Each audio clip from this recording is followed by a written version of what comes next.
Saat ini saya berada di New York City menghadiri debat terbuka Dewan Keamanan PBB yang membahas situasi di Gaza. Saya diundang oleh Presiden Dewan Keamanan PBB, Menteri Luar Negeri Brasil. Hadir pula sejumlah Menteri Luar Negeri antara lain Menteri Luar Negeri Amerika Serikat, Prancis, Malta, Aljazair, Belanda, Arab Saudi, Yordania, Mesir, Afrika Selatan, Brazil, Palestina, Jerman, dan lain-lain. Di dalam pertemuan Dewan Keamanan PBB, saya mengingatkan tugas Dewan Keamanan PBB yaitu memelihara perdamaian dan keamanan, bukan memperpanjang perang atau bahkan memberikan dukungan bagi salah satu pihak untuk melanjutkan perang.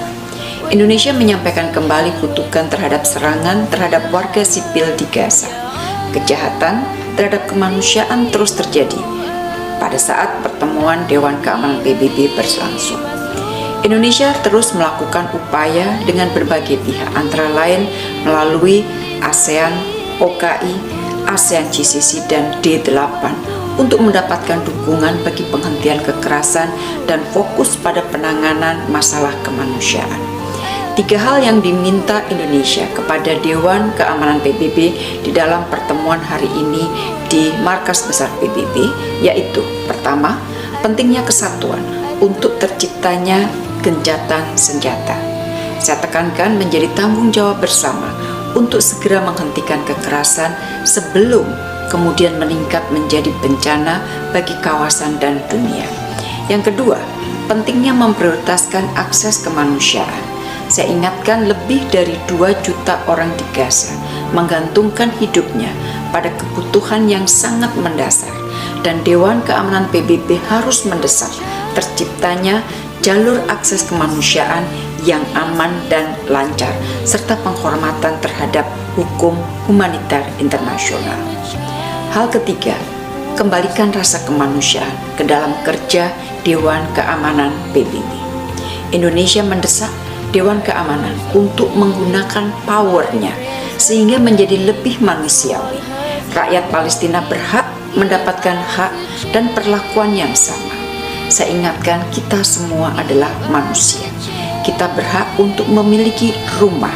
Oleh karena itu Indonesia menolak pengusiran dan penggusuran bangsa Palestina. Indonesia juga mengingatkan kembali bahwa Dewan Keamanan PBB memiliki tanggung jawab untuk mengadres situasi di Gaza dan mengadres akar masalahnya dan menjamin terciptanya two-state solution. Pernyataan saya di Dewan Keamanan PBB saya tutup dengan kalimat bahwa Indonesia stands with the people of Palestine. Indonesia akan terus bersama dengan rakyat Palestina. Rekan-rekan media yang saya hormati, pernyataan Indonesia tersebut mencerminkan kekecewaan Indonesia terhadap kerja Dewan Keamanan PBB. Sampai saat ini Dewan Keamanan PBB belum dapat menghasilkan resolusi untuk menangani perkembangan di Gaza, untuk menghentikan kekerasan dan menjamin penyaluran bantuan kemanusiaan secara aman. Perbedaan pendapat dan bahkan veto menghalangi kerja Dewan Keamanan PBB. Dengan situasi seperti ini, maka Indonesia termasuk salah satu negara yang mendorong isu Palestina dibahas dalam sesi khusus darurat sidang Majelis Umum PBB yang akan bersidang pada Kamis 26 Oktober, di mana saya juga akan hadir. Rekan-rekan, di sela-sela pertemuan Dewan Keamanan PBB hari ini, saya juga melakukan pertemuan dengan sejumlah Menteri Luar Negeri antara lain Menteri Luar Negeri Amerika Serikat, Belanda, Prancis, Jerman, Malta, Aljazair, Yordania, Mesir, dan Palestina. Terima kasih. Alhamdulillah, puji syukur, pada pukul 11.30 waktu New York, Indonesia memperoleh suara tertinggi. Saya ulangi, suara tertinggi sebagai anggota Dewan HAM untuk periode 2024-2026. Indonesia memperoleh 186 suara dari keseluruhan 192 suara. Angka perolehan suara ini juga merupakan suara tertinggi yang pernah diperoleh Indonesia sepanjang sejarah pencalonan Indonesia di Dewan HAM PBB. Indonesia 186, The following 15 member states have thus been elected as members of the Human Rights Council. Bismillah, mudah-mudahan terpilihnya Indonesia sebagai anggota Dewan HAM tidak saja bermanfaat bagi Indonesia, namun juga bagi upaya pemajuan dan perlindungan HAM dunia.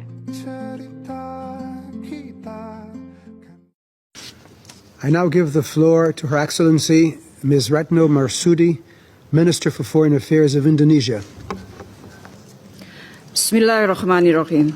Mr. President, I flew 21 hours from Jakarta to attend this meeting.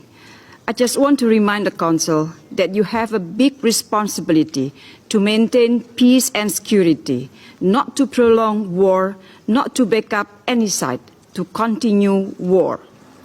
Indonesia condemned the continuing unprecedented aggression against civilians by Israel in Gaza. We are seeing a humanitarian catastrophe. Crimes against humanity are happening as we speak. Are we going to stand idle?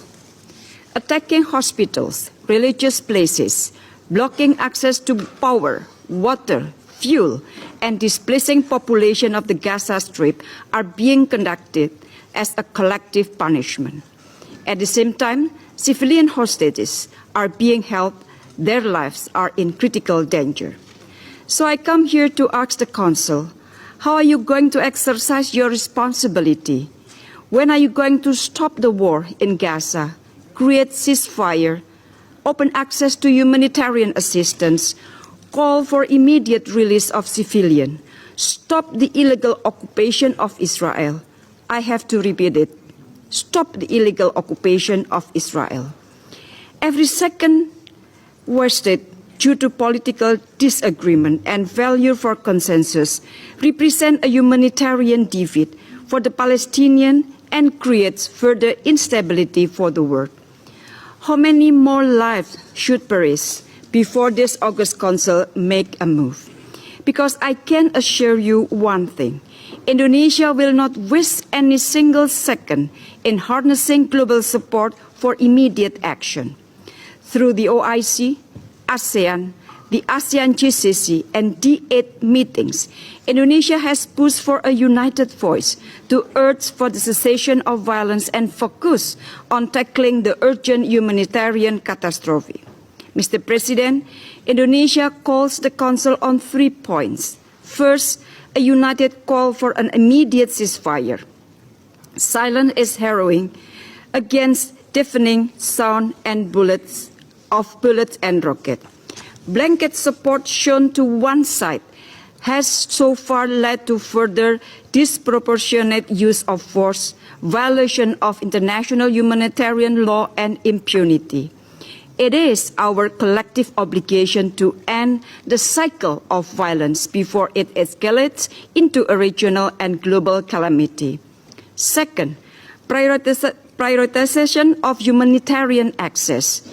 More than 2 million people in Gaza are hanging on to their lives for basic humanitarian needs. Convoys of aid delivery are mostly being held immobilized and in constant danger from crossfire.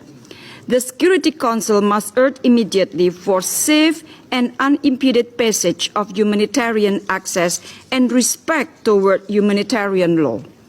Third, move beyond politics. Bring back humanity to the Security Council. Please use your great power to be more human. The Palestinians deserve equal rights and treatments. We are all human beings. We all deserve to have a home. We must reject the displacement of Palestinians. We must not let the 1948 tragedy reoccur. The Security Council holds great power, and with great power comes great responsibility to address the current situation in Gaza, to address the root cause and ensure a path to state solution. Indonesia stands with the people of Palestine. I thank you, Mr. President. I now